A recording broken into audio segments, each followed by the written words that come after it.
Hey guys, and welcome back. We're playing Vampire the Masquerade Coteries of New York. We're on part 3. I know, I'm bad at being consistent. What's new? Happy New Year's.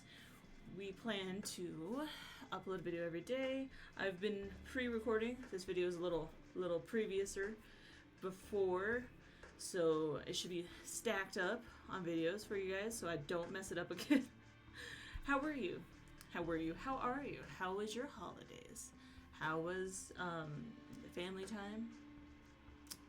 Last year sucked, didn't it? This year's gonna be better somehow, some way. We're gonna make it better. Oh, my hair's grown out, as you can tell. It's pretty getting there. My bangs grown out though. I don't know what to do with them, so sorry if I look stupid. Also, I got a little Harley Quinn Lego thing from our friend Kevin. He wanted it in the video, so I wanted to make sure he got to see it. And yeah, the last we were here, we were just figuring out the life of a vampire, right? And the prices you pay, I believe. I think we're like a vampire cop is what it feels like, right? So, without further ado, let's keep going. Lamar is who we were? Yeah. I think so. It's gonna be really weird if it's not him. Yeah, we took a nap a couple days. Alright. Good evening, Lamar. Slept well? Like a dead man. We're so cute. Curious wording, but not that far from the truth, I suppose. No use dwelling on it. I think you will agree with time. You made the right choice yesterday. I can teach you many things about yourself, your blood, its desires, and its power. We will begin tonight. You are hungry, yes? I'm sure you are. Our kind always is. There is only one remedy, the blood. The drinks we had yesterday at Elysium are not the usual way you'd slake your thirst. So, tonight, I will assist you in your first foray into hunting. You need to learn to sense the kind of blood you desire, to understand how you can use their kind's vulnerabilities to your advantage. No more freebies, eh? What? No more drinks on the house? An official meeting in Elysium does not happen every night. Besides, I think you'll find there's a unique thrill to hunting for fresh, hot blood that is absent when drinking it from a glass. You will find that drinking moderate amounts of it regularly will keep the hunger and the whispers of the beast away. You might think yourself monstrous, but there is a balance to be found here. The kiss gives the kind pleasure. You might remember this from your own embrace. Some can even become addicted to the sensation, but if you do it right, they tend to misremember your feeding. After all, vampires do not exist. They are myths, fairy tales, and pop culture mainstays, correct? She gives you a sly, knowing smile. That is why the masquerade is so important, and even more crucial when you feed. How do you cover your tracks? I feel like that's important. Finding people leaves marks, right? And the victims remember your face. You shouldn't concern yourself with leaving marks. These are easy to conceal. You just need to bite carefully and then lick the punctures closed. That's all there is to it. As for being remembered, like I mentioned, the kiss is an ecstatic experience, so kind can barely recall the details. And even when they do, this city is enormous. You could spend days on the streets and not see the same face twice. Use that to your advantage. Feeding from the same area repeatedly can be dangerous, but by branching out, you risk the ire of other kindred on those whose domains you trespass. Luckily for you, NYC is more forgiving in this regard. New York is in somewhat of a unique position. Many of its neighborhoods remain contested or unclaimed. The reason for this is a lesson for another time, but keep the following in mind. Take opportunities to feed when they present themselves these upcoming nights. Oopsie. Well, shit. I looked away. Wait a second. There it is. As long as you hunt cautiously and respect the masquerade at all times, you should be fine. To wit, I want you to join me for a trip tonight. Come downstairs. Gregory is waiting for us. The busy street fills the air with traffic noise, pedestrian chatter, and a mix of smells that disorient you momentarily. These warm bodies contain what you want, what you need. You catch yourself. Did you really just think of these people as mere sources of blood? It takes a nudge from Sophie to break your train of thought. Her driver opens the door for her and then tips his hat to you, gesturing to the back of the car. The car casually joins the somewhat thinned New York traffic. It's still busy in a way only one of the biggest cities in the world can be, but compared to the daytime commute, it's a pleasant drive. You barely have time to gather your thoughts and formulate new questions before the car comes to a stop. You're among the tall skyscrapers that make up Manhattan's iconic skyline. You feel a pang of emotion as you realize this is where you took part in the exhibition just 2 nights prior. Same address, and, you suspect, same hall. To what ends has been repurposed tonight? Come, Lamar. Park the car, Gregory, will you? The driver just nods and Sophie gets out. You join her and the two of you walk through the glass doors together, then take the elevator up.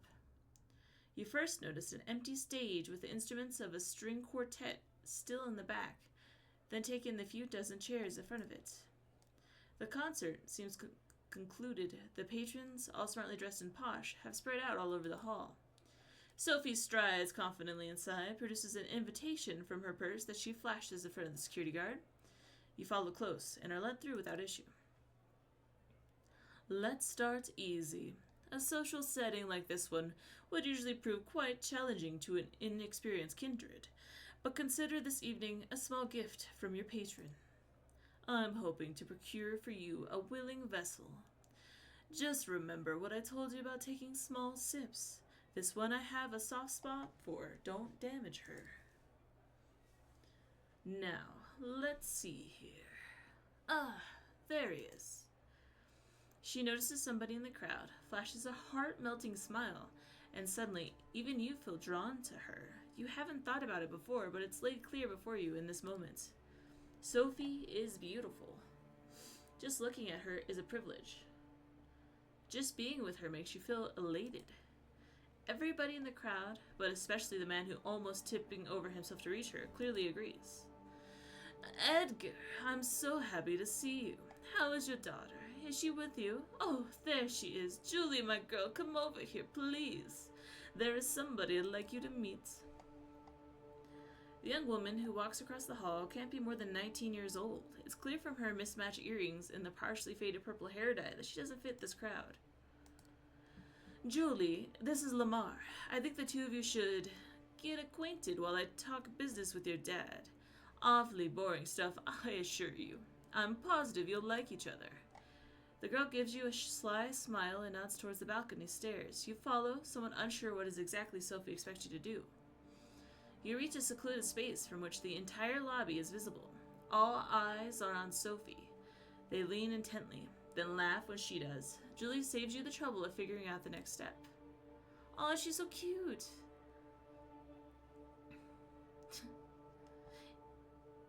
If you're with Sophie, then I guess you're... I mean that, you know. She puts her wrist to her lips and gives herself a theatrical nip, then looks to you, embarrassed, but also hopeful? JK, unless? Yeah, I do. She takes off her jacket, unbuttons her sleeve, then rolls it up. You see a tattoo of a cat in an astronaut suit, one feline eye winking at you. There, just enjoy. A perfectly awkward smile and a blush. Nom.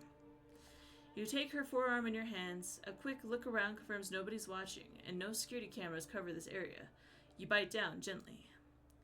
It's surreal. She just given you her blood of her own volition. How is this possible? What about the masquerade? You need to ask Sophie. Your thoughts disappear amid the bliss. There's just the taste. Sweet, fresh, sanguine. You drink.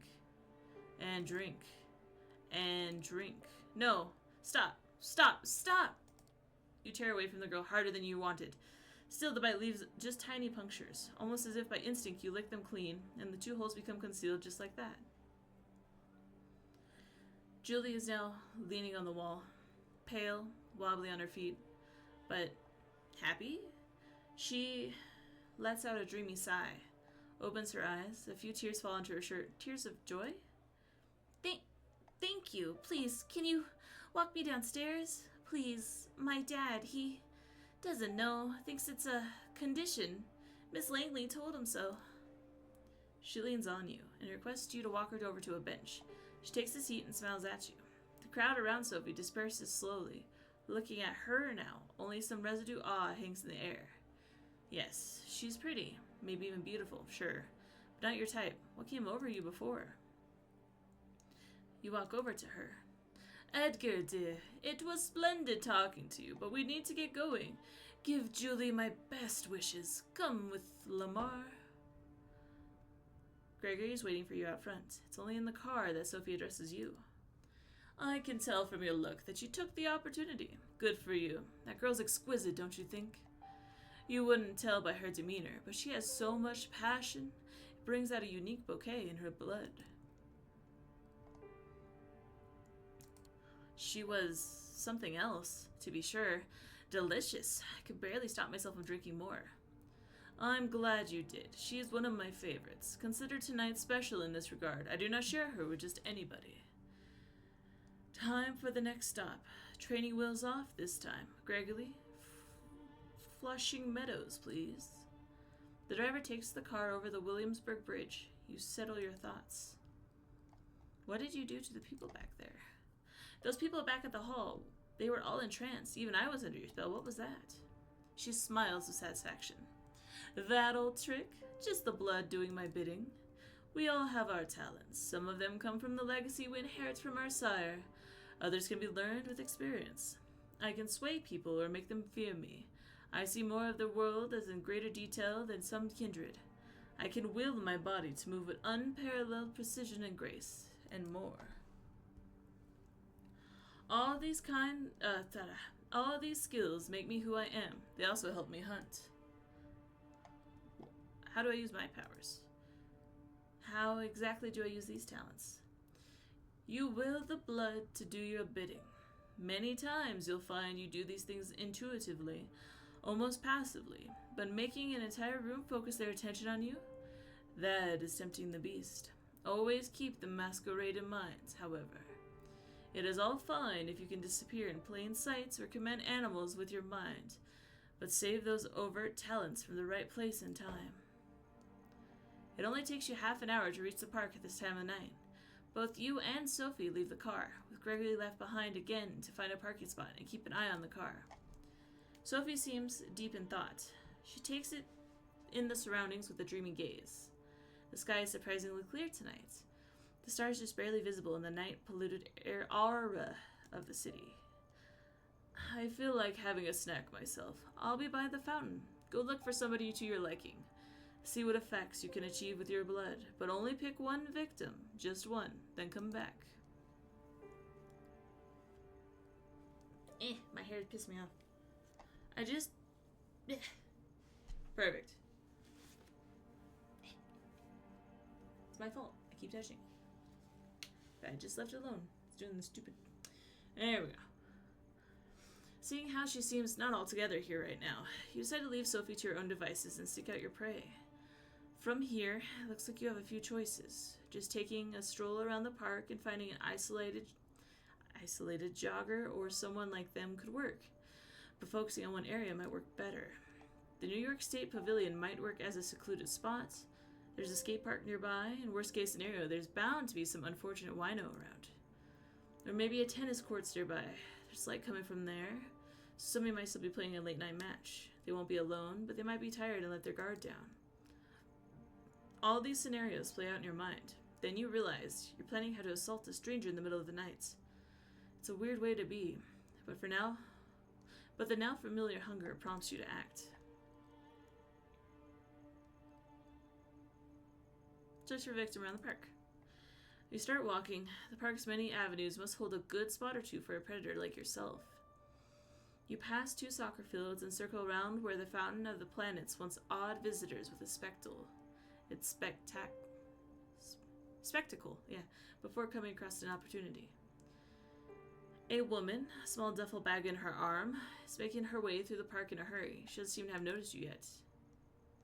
Presence, focus her attention.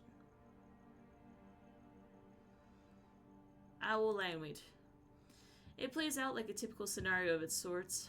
The attacker, that's you, lying in wait for that hapless victim to come close. Then, its trap sprung. Or that's how you expected to play it out. Instead, the woman noticed you ahead of time and skirts around you. You start following her. She switches from a hurried walk into a nervous trot. You think you feel a stir within your body, the blood giving you some extra speed. Just a bit of an edge to reach the woman. All else goes out of focus. The hunt takes center stage. Her foot strikes your face as a result of a sloppy but still effective roundhouse kick. Help! It's not enough to deter you. Not now. A base instinct takes over. She's your quarry. You will feed on her. Your hand lands on her mouth. She struggles, elbows you in the stomach, stomps on your foot, bites your palm. You return the favor. Your fangs pierce her shoulder. She tenses up, then relaxes. The duffel bag hits the ground. She moans in your hand. Her blood, fueled by adrenaline, fear, and excitement, flows fast and hot into your body. Bliss. Footsteps. You let go of her. She drops to the ground, barely conscious. A hooded man is looking menacingly at you. How do I even... What do you think you're doing? Barging in on my turf like this, lick? What kind of slur is that? Didn't mean to trespass, I'm gone. Too late for that, friendo. You want to leave her in one piece? You talk... Wait, what? You want to leave here in one piece? You talk. Candidly. I know what you are, so you can shove that masquerade misdirection up your ass. Now better tell me who you're with before my posse shows up and we beat it out of you. Big talk coming from a chump. You talk big, but I'm thinking you're just a chump. Want to prove me wrong? He tenses up, gives you an extremely nasty look, and bares his fangs. You don't want to push your luck, dumb fuck. My crew is in earshot. One shot away and you are D-O-N-E done. You get what I'm saying? So if you want to dance, let's dance. Once I'm through, I'ma hand you over to the Call Han, and you're gonna be sorry I didn't finish you off instead. I want to run back to Sophie. You take off, fast, faster than you've ever run. The hoodlum has trouble keeping up, but howls behind you like an animal and gives chase anyway. As you reach the unisphere again, you slow down, noticing two people near the sculpture. A man and a woman, tangled in a passionate embrace. No, not exactly. It's Sophie, feeding. But this whole scene is set up so it looks like a couple getting intimate in public. She pulls it off like she's done it 100 times before. It occurs to you that she probably has. The man is unsure on his feet as she lets go of him and leads him towards a nearby bench. Noticing you, she whispers something into his ear and leaves him. Her driver appears from behind a tree. Well, Lamar, how did it go? You're about to answer, when the same figure as before emerges from one of the alleys. He looks up at the three of you, and a predatory smile creeps onto his lips. You thought you could run away from me, lick? I think you'll be safe with your friends. What? Think you'll be safe with your friends? Well, I have friends, too. He makes a motion to shout, but two things happen almost at the same time. First, that feeling of warmth and beauty emanating from Sophie flares up again, entrancing both you and the hooded thug. His shout comes out as a weak, confused squeak. Second, Gregory produces a wooden stake from a Hollister under his jacket and slams it into the thug's chest. Just like that, a few seconds, the posturing vampire is down on the ground, paralyzed. I see you've made a friend, Lamar. Curious choice of company, I would say. Who is he? He mentioned a Callahan. He said something about presenting me to somebody named Callahan. Ever heard of him? She looks shocked for a split second, then recovers her regular countenance. Yes, I have. This hoodlum is an anarch, then. Curious. Corona Park has not been claimed by any kindred last I checked. Let's go to the car, we'll pull him in the trunk and present him to Quadar tomorrow night. I'm sure he'll be delighted to make this unbound's acquaintance. Gregory carries the stake vampire and dumps him in the car's trunk like a mannequin. It's a strange sight. And you're quite happy you're not that poor fucker's shoes right now. It's almost surprising that you can get away with just casually throwing a stiff in your car and driving away. But then you remember that Sophie has been doing this far longer than you have.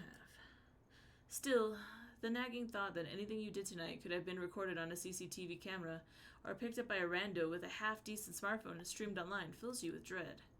Hunting and using your abilities is a dangerous business. It's clear that this whole being a vampire thing has about as many caveats as it has perks.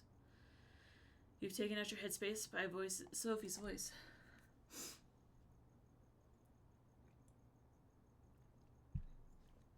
I will pick you up tomorrow night, same as tonight. I have some business to attend to at Elysium, and I expect you to accompany me. Plus, our friend in the back needs to be promptly introduced to Coteries and the prince.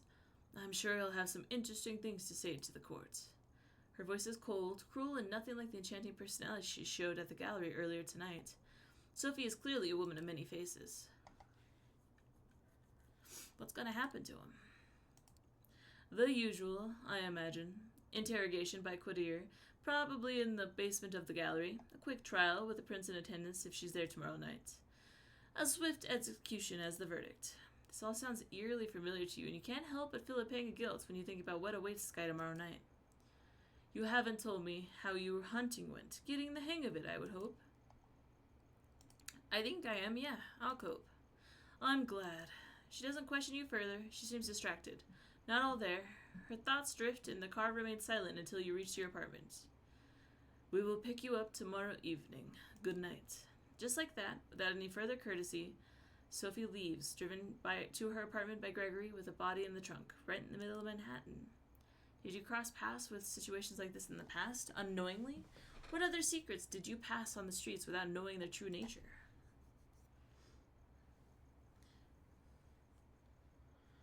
Your haven is just as you left it hours ago. Although the sun won't come up for some time, you feel tired. You learned something about yourself today. It'll take time to process. You're not in the mood for television. And the few books on the shelves in the apartments are either in languages you don't speak or sound like a boring read. Nothing left to do but rest. You settle in the back room, lock the door, a moment of hesitation, but then a decision. This time, you turn off the light. You think back to Julie. How many people in the city know about this vampiric society? How many are willing to accomplices in sustaining it? And the thug you met in the park, if he's not Camarilla, then what is he? Are there independent vampires? How does that work? More questions. You begin wondering if there's ever going to be a night when you can start crossing them off the list instead of adding to it. You close your eyes. You sink into the now familiar void of nothingness. It greets you with open arms, like an old friend.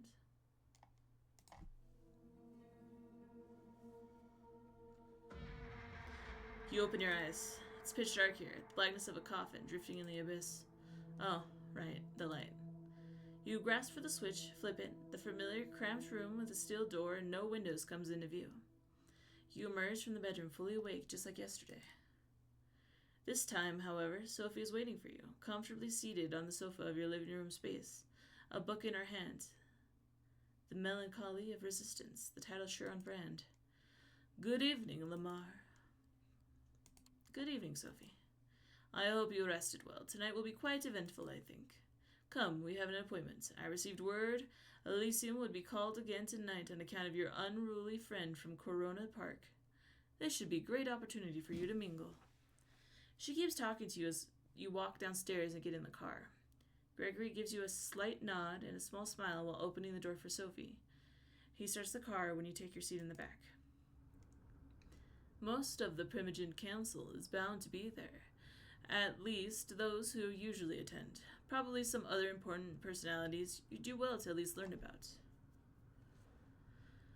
Ooh, you never told me there's any Savior Vir kind of rules I should respect when talking to other vampires.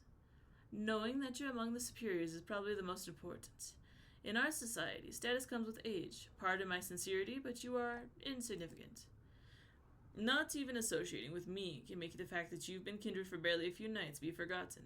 So know your place, stay out of your superior's business, and show the utmost respect. Thanking the prince for sparing you, and maybe having a friendly chat with Quadir publicly might show your gratefulness for being a part of the Camarilla now. I would suggest you make it sincere. At any rate, you should behave yourself tonight. Remember what I told you about reflecting on me as your patron. I have a reputation to uphold in the court. Do not tarnish it. There it is. She might have saved you. She might be protecting and teaching you, but it's clear what she's really concerned about, her own interests. You step into the art hole. What a weird name.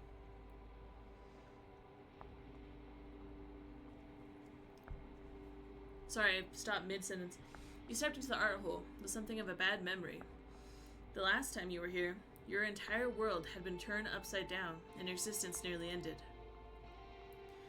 But tonight, there's very little outward hostility. Yes, Coteries gives you a look that's definitely intended to remind you of your place. But the prince, also intended, seems pleased to see you. I forgot what she sounded like. Welcome, Sophie Lamar. Did I get that right? Good evening to both of you. I hope that's right. I understand there is somebody else you wish to present to the court tonight. Yes, Prince. There will be joining us shortly. My assistant is retrieving them presently. This better be worth the prince's time, Langley. The prince gives Coteries a cold glance. Forgive the sheriff's harshness. He's in a particularly foul mood tonight. Something to do with Lamar's begetter including his grasp, I believe. Ow, that must have hurt his ego. Even his only reply is a crooked smile. The mention of your sire makes you feel a pang of emotion again. Whoever he was, he left a lasting impression. One reinforced with your visit to the show space last night. That's the past. Right now, though, you're back in the gallery and are reminded of your sister instead. Emma frequents this place. Is she aware of these clandestine meetings after dark? The flaring up of the whispers in the gallery hall breaks you out of your thoughts. Gregory enters the room, the jumpsuit-clad inherent vampire still staked on his shoulder. The show's about to start. Sophie's driver placed his charge in the middle of the room, nods respectfully to Coteries. The sheriff approaches the vampire and removes a stake from his chest. The captive's eyes flicker to life, and he starts looking around in disbelief, like a cornered animal. He backs out on all fours, keeps going in circles until he realizes he's trapped. Coteries steps on the man's chest and pins him to the floor. Why, who do we have here? Oh, fuck, oh shit. No, come on, don't...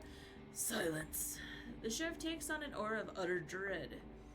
He appears as if he's a primal force of nature that's out to get you, and there's absolutely nothing you can do but shiver in terror. The beast inside you shrinks, and you could swear it happens in unison with the instincts of some of the other guests here tonight. It's unlike anything you've experienced in his company during your turbulent first night as a vampire. He really did go easy on you, all things considered. It seems like it takes all of the hoodwin's willpower to not crawl into a fetal position and start crying. No, please, don't hurt me, man, don't. You and me are gonna have a little talk downstairs at the prince's discretion. Please, go ahead, my sheriff. You heard the prince, get up, let's go. He doesn't wait for a confirmation. He just grabs the man and drags him, kicking and screaming out of the room. Conversations start all around you, some whispered, some quite overt. Sophie looks somewhat bored of the whole affair, her eyes wandering from art piece to art piece, clearly finding nothing to her particular liking.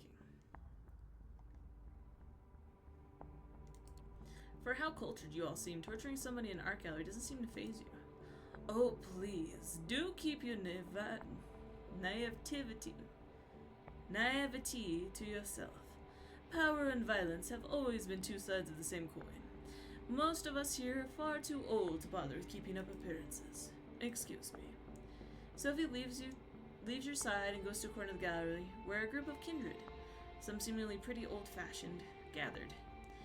A concierge offers you a drink, still warm. It smells nice. Just a sip to start you off, a splash of your own palate, coating your tongue and the inside of your cheeks. Nourishment. You've left your own devices. You have a quick look around. The prince is currently talking to a dark-skinned woman that you recall seeing here those few nights ago. She has a cold but noble countenance to her. Their conversation seems to be casual. A loud, shrill laugh turns your attention to the bespectacled man who you saw with Sophie on the night of your judgment. He's making the rounds, chatting up different patrons. You feel somebody's eyes on you. A casually dressed, plain-looking man stands alone near a column, watching you. He turns his gaze away sheepishly when he realizes you've noticed. Let's talk to the guy looking at us. There's something about this guy. It's not that he's staring at you. Most everybody in this room has at one point or another. It's how he does it. He seems shy, maybe even afraid. It's hard to find a secluded spot in the gallery tonight, but this guy has an entire corner of the room all to himself. As you approach, he's sitting alone with no glass in hand, a worried look on his face. Good evening, Mr. Larson, or you could call me Robert. Either's fine. Why are you standing around by yourself like this? I'm not hugely liked around these parts. I'm surprised you wanted to talk to me. Then again, you're new, so you probably don't know. I'm one of the Prince Panhard's Primogen. I'm here on business. In case the prince requires my insight, usually it's so she can hear me out before ignoring me. Not sure if you were paying attention the other night, but when the prince mentioned diverging opinions on whether you should be executed or not, that was me. I was the diverging opinion. Whoa, thank you. That's huge. Thanks. Even it didn't change the prince's mind. Yeah, that's usually how it goes. Listen, I don't want to be rude, and I appreciate you reaching out, but word of advice, stay away from me. Many vampires in this sect regard my position as Primogen to be some kind of joke. You know, you talk to me, they'll notice, and they'll hold it against you. You have a quick look behind you and see a few of the kindred keep shooting you curious glances. One woman in particular, a redhead boasting a fanciful hairstyle, watches you disapprovingly. Some of them already do, I imagine. Excuse me, I need to get a word in with a few Primogen members before Coteries returns. Enjoy your night. With just the critical look of a few kindred to keep your company, you start thinking about who to pursue next. You notice Sophie mingling with other kindred, clearly in her element, not to be disturbed. Coteries hasn't come back yet, so you could probably still find time for at least one more conversation. We gotta talk to the prince. We gotta tell the prince, hell yeah, thanks for keeping me alive. You approach the prince, trying to stay as respectful of her private conversation as possible. She glances at you as you step forward, her scrutinized gaze mimicked by her companion. She addresses the dark-skinned woman before turning to you. Excuse me for a moment, Samira. Yes, Lamar, what is it? I feel like that's more her voice. I just wanted to give you my thanks. I wish to thank you for sparing me, Prince. I realized it wasn't an easy decision to make, and I wanted to express my sincere appreciation. How thoughtful of you. She takes a long look at you before she continues. I didn't do it from the kindness of my unbeating heart. You are an asset to Miss Langley, to the Camarilla, and to me. I believe I made the right decision. Prove to me and the other kindred of this city that it was so, and there might be more to your future nights than just survival and servitude. The dark-skinned woman looks impatiently at you and catches the prince's attention. Forgive me, that's all the time I can spare right now. We have some things to discuss with Samaria still. Enjoy your night, Lamar. Same to you, Prince Panhard. The prince nods and turns back to the other woman to continue their conversation. A loud exchange near the staircase grabs everybody's attention. Coteries is back, and the hoodlum is with him. The sheriff pushes the other vampires inside the room. The vampire that threatened you last night is a mess. That stupid hat is still explicitly on his head, covering some of his ruined face in welcome shadow. He's barely conscious. His shin is broken, you think, something protruding there, making the pant leg bulge. One arm seems twisted at a strange angle. Very little blood, surprisingly, but clearly a whole lot of hurt. Well, Coteries, did our guest cooperate? Tell the prince your name. It's Howard. And who do you run with, Howard? The Midnighters. And in our Coteries, my prince. Active from some time now. Though from what this one told me, the name is about the only legacy the group has kept over the years. I see. Hey, Prince, I didn't mean it. I didn't know. I didn't... A loud crack makes some of the guests audibly gasp as Coteries' slap dislocates the man's jaw. A spray of blood creates something like an abstract art piece on the floor. This one is guilty of threatening a member of the Camarilla and claiming a domain without the prince's approval. That alone would be enough to pass with judgment, but he is also anarch scum, my prince. There can only be one verdict. Final death. Do your duties, Sheriff. Unless, of course, somebody would like to play at being a good Samaritan for like our dear Miss Langley a few nights ago. Look at the prince served you, and Sophie, is a cruel jest. Sophie takes it gracefully, smiling, slipping her arm under yours in a strange public show of affection. Nobody says anything. The vampire named Howard jumps to his feet and makes for the window. I'm not going to intervene. Or should I intervene? Oh, God. I'm not good at politics. I don't know.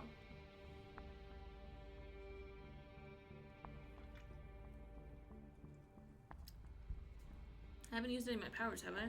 I used what, one? Yeah. In a split second, you make your choice. It was not a split second. Focusing your blood, you dash forward and grab Howard by the back of his jumpsuit, pulling him away from the window. You expect some resistance, but you find you don't have to worry about it when a swift cut separates Howard's head from his body. You let go, and the headless corpse slumps to the ground. Quadir is standing between you and the window, his sword drawn and an ugly smile on his face. Well, Lamar, your eagerness is laudable, if unnecessary. That Howard fellow couldn't have hoped to escape his fate, not face Quadir's expertise. However, I have made note of the show of loyalty on both you and your patron's account. See, I knew it. I would like to thank Miss Langley for bringing this anarch thug to my and Quadir's attention. I assume all have found the verdict satisfactory. Yes, of course. It's a rhetoric question, and everybody here knows it. Then I consider tonight's meeting concluded. Good night to all of you. She steps out from the room, and you see that many of the guests move to do the same. Sophie seems to be conversing with somebody. A serious-looking man in a trench coat about what transpired.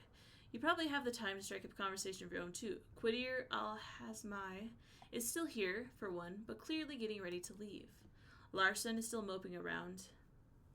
And the other man you noticed before Quadir brought the anarch in is still chatting with the remaining attendant. We got to talk to Quadir, because we got to tell him thank you. The sheriff's mood seems to have improved, so you decide you won't get a better shot at saying your piece. He is just sheathing his sword as you approach him. He notices you just before his face turns from a melancholic frown back to a regular predatory smirk. You seem to have caught him in a moment of reflection. What is it, Lamar? I wanted to thank you, obviously. I wanted to thank you for bringing me here in one piece, for giving me a chance. An emotion creeps onto Quadir's face that you haven't seen the sheriff exhibit yet. Is that gratitude? It's fleeting, only there for a moment, gone in the blink of an eye. It was trying on my nerves, and you are still far away from proving that it was the right thing to do, so don't think that few kind words will let you off the hook. Still, I have to admit, I was surprised as the prince when you jumped at the opportunity to stop the anarch from escaping. I was sure Valerie would have beat you to it. If there's nothing else, I'll be taking my leave. Why are you so mean? Can you tell me something about Sophie? I was wondering if you could tell me something about Sophie.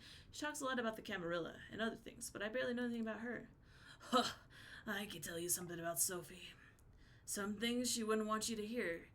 Like the fact she's manipulative and vindictive. But then again, which of us kindreds aren't? You want to know more about Sophie's past? Ask her. She's unlikely to tell you the truth, though. I'm quite sure she never told me, despite our previous history. That's what we do, fledgling. We exist for centuries, and we lie. To our families, our friends, our lovers, to our kindred sires and childers, to ourselves. He picks up the sword and turns towards the stairs. Good night.